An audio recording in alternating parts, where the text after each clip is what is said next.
மகா சிவராத்திரி ஈசனுடன் ஓர் இரவு பிப்ரவரி 15 மாலை 6 மணி முதல் சத்குருவுடன் நேரலையில் இணைந்திருங்கள்.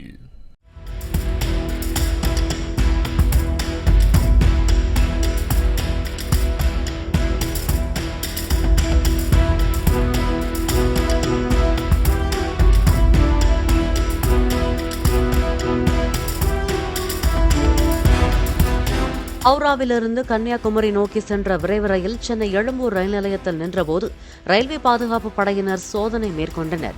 அப்போது சஞ்சய் என்பவரின் சூட்கேஸில் 20 கிலோ வெள்ளி பொருட்கள், வெள்ளி காசுகள் மற்றும் 2,89,000 ரூபாய் ரொக்கம் இருந்தது.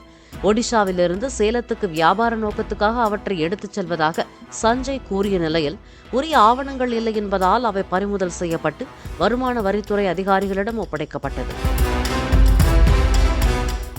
மகா சிவராத்திரி ஈசனுடன் ஓர் இரவு பிப்ரவரி 15 மாலை 6 மணி முதல் சத்குருவுடன் நேரலையில் இணைந்திருங்கள். பிளே ஸ்டோர் மற்றும் ஆப் ஸ்டோரில் இருந்து பாலிமர் செயலியை QR கோடு மூலம் பதிவிறக்கம் செய்யுங்கள். செய்திகளை உடனுக்குடன் பெறுங்கள்.